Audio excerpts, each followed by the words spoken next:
नमस्कार, YouTube के channel में आप सभी का स्वागत है। आज हम इस वीडियो में समांतर श्रेणी अध्याय 5 कक्षा 10 प्रश्नावली 5 के क्वेश्चन नंबर 1, 2, 3, 4, 5 के बारे में अध्ययन करेंगे। आप इससे पहले वाले 5 वीडियो को ज़रूर देखें, जिनके लिंक इस वीडियो के डिस्क्रिप्शन में दिए गए हैं। चैनल को सब्सक्राइब ज़रूर करें। पुनः आप सभी का स्वागत है। आज का वीडियो प्रारंभ करते हैं। पहला क्वेश्चन देखिए आप इसमें, the common difference of two arithmetic progression is sum out of two. One AP has first term is 8 and other is 3. The difference between their 30 terms is.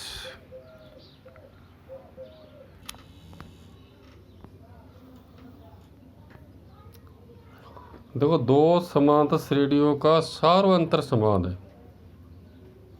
उनमें से एक का पहला पद 8 है, दूसरे का 3 है। उनके 30वें पदों के बीच का अंतर ज्ञात करना है। देखिए, प्रथम समांतर श्रेणी के लिए 30वां पद ज्ञात करेंगे। an बराबर a plus n minus 1 into D.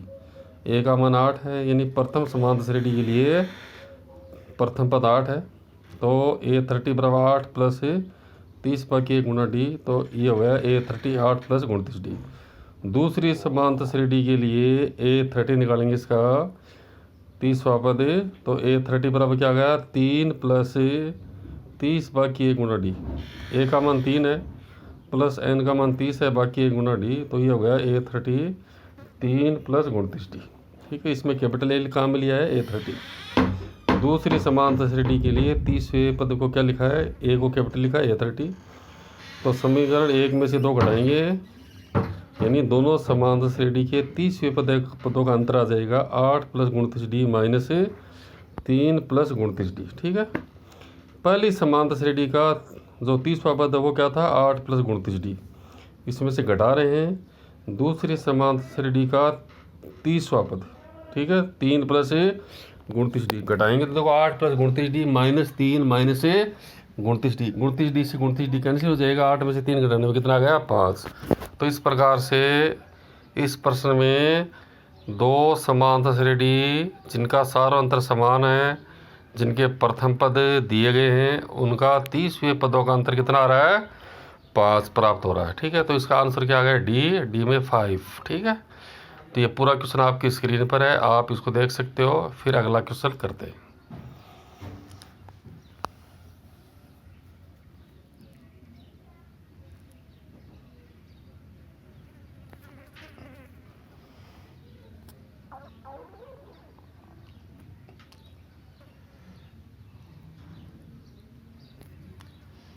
इसके बाद देखो,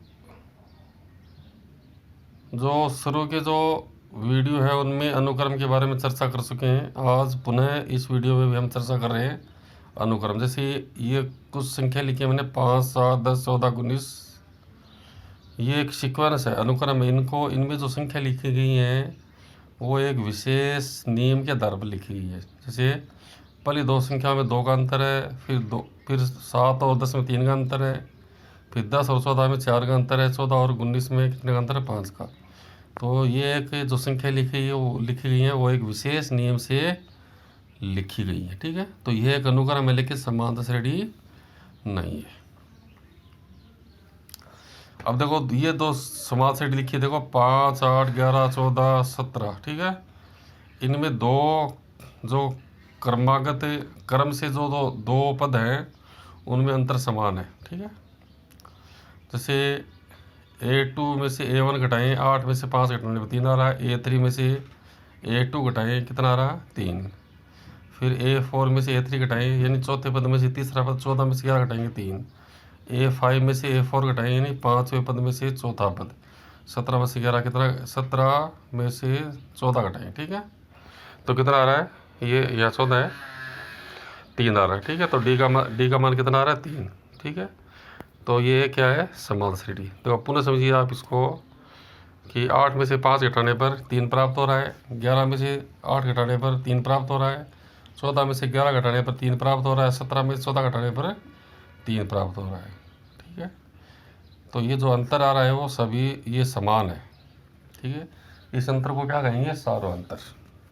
तो 5, 8, 11, 14, 17 ये संख्या है, वो ये अनुक्रम भी है, यह अनुक्रम एक समांतर श्रेणी है। अनुक्रम तो है ही है, लेकिन यह समांतर श्रेणी है। तो जो समांतर श्रेणी, प्रत्येक समांतर श्रेणी है वो एक अनुक्रम होती है, लेकिन एक अनुक्रम समांतर श्रेणी हो यह आवश्यक नहीं है। समांतर श्रेणी में nवां पद हमेशा ज्ञात किया जा सकता है, लेकिन अनुक्रम में ऐसा आवश्यक नहीं है। ठीक है,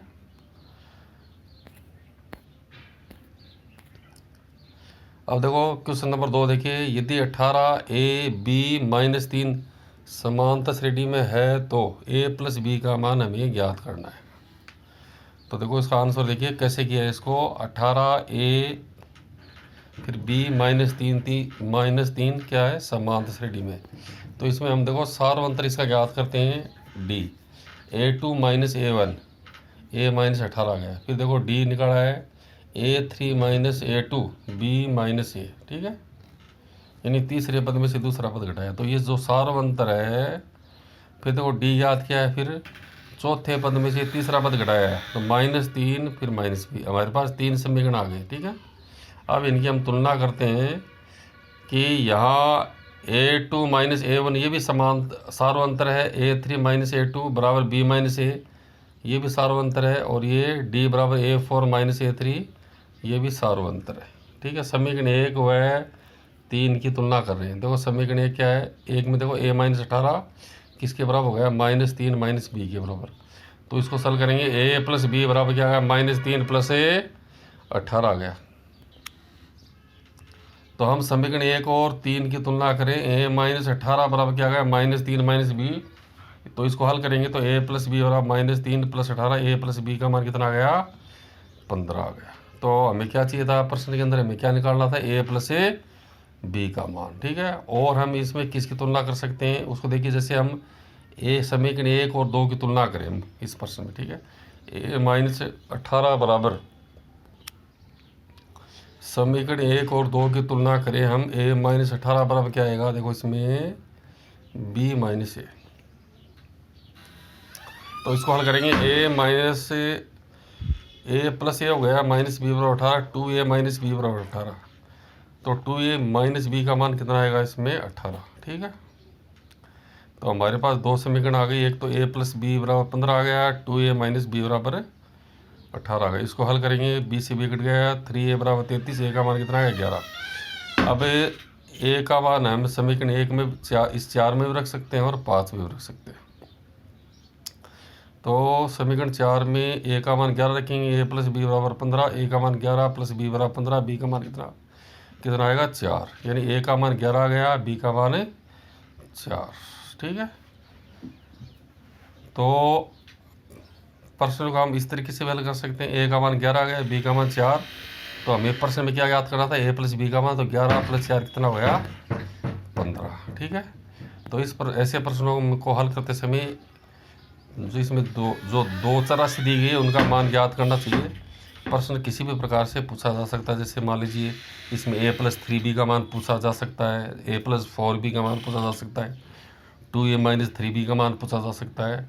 तो ऐसे प्रश्नों को ध्यान रखना चाहिए। इस प्रकार के प्रश्नों को हमें पहले डी याद कर लें, फिर जो समीकरण प्राप्त होंगे उनकी तुलना करके समीकरण प्राप्त करके a और b का मान हम प्राप्त कर सकते हैं, फिर प्रश्न को हम हल कर सकते हैं। तो ये पूरा क्वेश्चन आपके स्क्रीन पर है, आप इसको देखिए, फिर अगला प्रश्न हल करते हैं।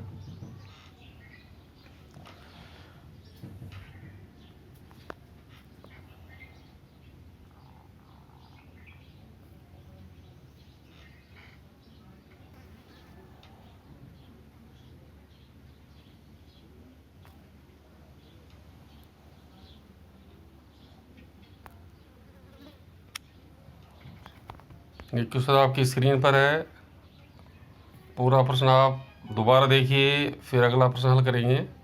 इस प्रश्न को आप समझिए किस प्रकार से प्रश्न को हल किया है, किस प्रकार से डी का मान ज्ञात किया है, और उसके बाद हमारे पास जो दो समीकरण आ रहे हैं, ए प्लस बी बराबर 15, 2a माइनस बी बराबर 18, उनको हल किया है और ए और बी का मान ज्ञात किया है।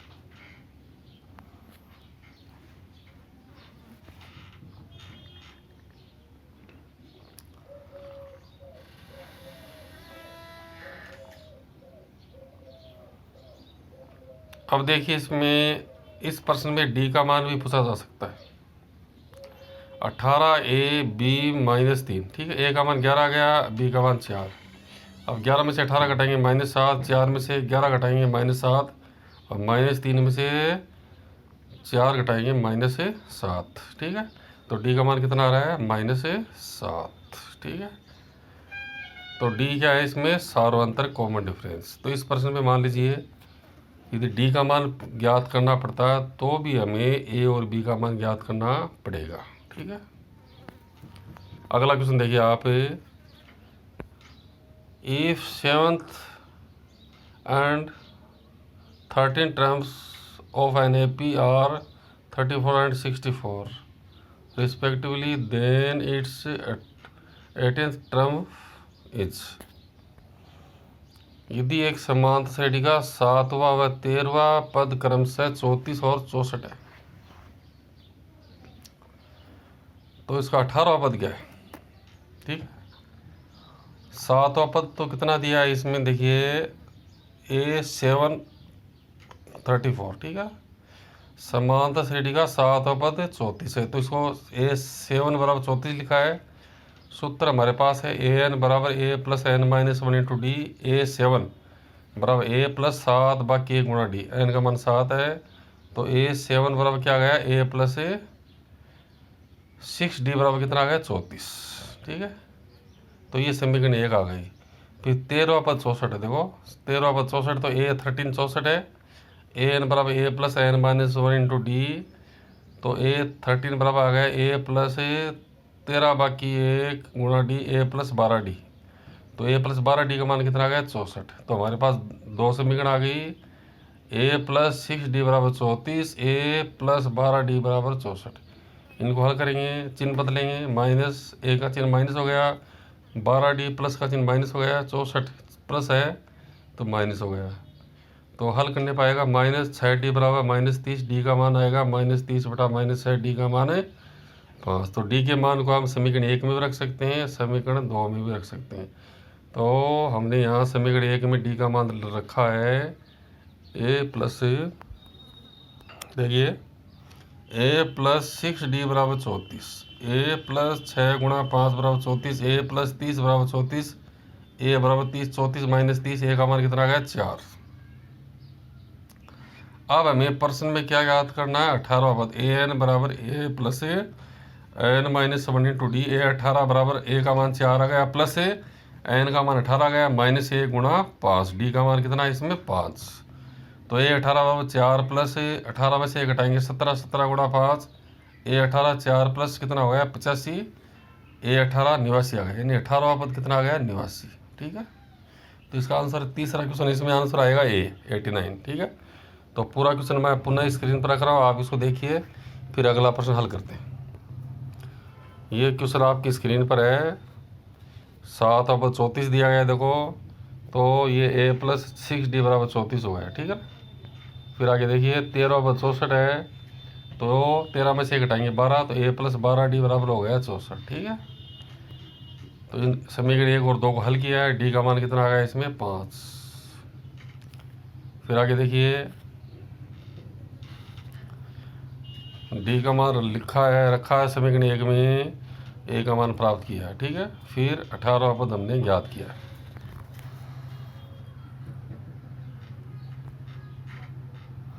ये पूरा क्वेश्चन आपकी स्क्रीन पर है, आप इसको एक बार देखिए, फिर अगला प्रश्न हल करते हैं। ये पूरा क्वेश्चन आपकी स्क्रीन पर है, आप चैनल को सब्सक्राइब जरूर करें। अगला क्वेश्चन, एक समांतर श्रेणी का प्रथम एवं अंतिम पद क्रमशः 2 तथा 8 है। n पदों का योग 90 है तो n का मान होगा। तो समांतर श्रेणी का प्रथम पद a का मान कितना है 2, ठीक है। अंतिम पद एल का मान 8, यानी ए एन का मान 8। अंतिम पद एल को हमने क्या मान लिया, ए एन माना है, ठीक है। अब इसमें देखो एन पदों का योग 90 है, एस एन का मान कितना देखो इसमें 90, ठीक है। एन पदों का योगफल कितना, एस एन बराबर 90 है। तो इसमें सूत्र लगाएंगे एस एन बराबर एन बटा 2 गुणा ए प्लस एल, यानी ए प्रथम पद है प्लस एल अंतिम पद है। एस एन एन पदों का योगफल 90 लिखा है, बराबर एन बटा 2 गुणा ए का मान 2 + 8, तो 90 बराबर क्या गया, एन बटा 2 गुणा 8 + 2 कितना 10 हो गया, 2 का भाग 10 में 5 बार, तो 90 बराबर आ गया 5 एन का मान आएगा 90 बटा 5, एन का मान कितना आ गया 18। तो एन का मान कितना आएगा इसमें 18। तो आंसर देखो चौथे क्वेश्चन में इसका आंसर डी आएगा 18। ये पूरा क्वेश्चन आपकी स्क्रीन पर है, आप इसको एक बार देखिए, फिर अगला प्रश्न हल करते हैं। आप इस वीडियो को पूरा देखें। ये समांतर श्रेणी का छठा भाग है। इससे पहले वाले 5 वीडियो ज़रूर देखें, जिनकी लिंक इस वीडियो के डिस्क्रिप्शन में दिए गए हैं। आप चैनल को सब्सक्राइब ज़रूर करें। अगला क्वेश्चन, और इसके बाद समांतर श्रेणी का पार्ट 7, उस वीडियो को भी आप ज़रूर देखें और चैनल को सब्सक्राइब ज़रूर करें। अगला क्वेश्चन देखिए, क्वेश्चन नंबर 5। एक समांतर श्रेणी के n पदों का योगफल 3n² + 5n है, तो 164 इसका कौन सा पद है, ठीक है। तो देखिए आप इसको, समांतर श्रेणी के n पदों का योगफल, समांतर श्रेणी के n पदों का योगफल एस एन बराबर 3n² + 5n। तो सबसे पहले हम n का मान 1 रखते हैं। S1 बराबर हो गया 3 × 1 का स्क्वायर + 5 × 1, तो 3 × 1 का स्क्वायर 1 हो गया, प्लस 5 को 1 से करेंगे गुणा, 5 को 1 से गुणा करने पर 5, तो 3 एकम 3 + 5 8 आ गया, ठीक है। S1 का मान 8। फिर देखो इसमें S2 का मान ज्ञात किया है, n का मान 2 रखेंगे। S2 बराबर 3 × 2 का स्क्वायर प्लस 5 × n, यानी 5 × 2, तो 3 × 2 का स्क्वायर 4 हो गया, प्लस 5 × 10 हो गया, 4 × 3 12 + 10 22 हो गया, ठीक है। S2 का मान 22 आ गया। फिर देखो S3, 3 × n का मान 3 का स्क्वायर प्लस 5 × 3, 3 × 3 का स्क्वायर 9 + 5 = 15 हो गया, 9 × 27 + 15 कितना आ गया 42। S3 का मान आ गया 42। S4 n का मान 4 रखेंगे, 3 × 4 का स्क्वायर प्लस 5 × 4, 3 × 16 आ गया प्लस 20, 16 × 48 + 20 कितना आ गया 68। तो हमने S1 का मान ज्ञात किया है 8 आ गया, S2 का मान ज्ञात किया 22 आ गया, S3 का मान ज्ञात किया 42 आ गया, S4 का मान ज्ञात किया कितना आ गया 68 आ गया। इसके बाद देखो A1, यानी A1 पहला पद कैसे याद करेंगे, A1 बराबर होगा S1, ये हमें याद रखना। A1 बराबर क्या होगा S1। A1 क्या है, प्रथम पद है, तो प्रथम पद का एक पद का योगफल S1 है, तो A1 का मान 8 हो गया, ठीक है। अब जो दूसरा पद ज्ञात करेंगे वो कैसे करेंगे, S2 - S1, ठीक है। 2 पदों के योगफल में से एक पदों का योगफल घटाएंगे, 22 - 8 14, ठीक है। A3 कैसे ज्ञात करेंगे, S3 - S2, यानी 3 पदों के योगफल में से 2 पदों का योगफल घटा देंगे, 42 - 22, ठीक है, 20 आ गया। A4 कैसे याद करेंगे, S4 - S3, S4 का मान 68 है, माइनस S3 का मान 42 है, तो कितना बचेगा 26। तो देखो हमारे पास A1 का मान 8 है, A2 का मान 14 प्राप्त हुआ, फिर A3 का मान 20 और फिर A4 का मान 26, ठीक है। तो 8 14 20 26, ठीक है। तो ये जो अनुक्रम प्राप्त हो रहा है इसमें देखो 6 का अंतर है, तो ये समांतर श्रेणी है, ठीक है। तो सार मतलब D बराबर 6 आ गया। अब इसमें AN ये हमें दिया गया है कि 164वां पद को हमने क्या माना, AN ये दिया हुआ है। A का मान 8 आ गया, N का मान ज्ञात करना है, तो सूत्र लिखेंगे AN बराबर A + n - 1 × D, 164 बराबर ए का मान 8 आ गया, प्लस n-1 ब्रैकेट में है गुणा 6। 164 बराबर 8 प्लस 6 को n से गुणा करेंगे 6n आ गया, माइनस 6 कम 6, तो 164 बराबर 8 प्लस 6n माइनस 6, इसको हल करेंगे माइनस 6n बराबर 8 माइनस 6 माइनस 164, माइनस 6n बराबर आ गया 8 माइनस 6 और माइनस 164 हो गया माइनस 170, तो माइनस 6n बराबर प्राप्त होगा माइनस 162, n का मान आएगा माइनस 162 बटा माइनस 6। ठीक है, 162 में 6 का भाग देंगे 27, तो n का मान कितना आ गया 27। तो ये एक ऑब्जेक्टिव प्रश्न था, इसका आंसर देखो इसमें क्या आएगा 27वां पद। ठीक है, तो ये पूरा क्वेश्चन मैं स्क्रीन पर रख रहा हूँ, आप इसको देखिए।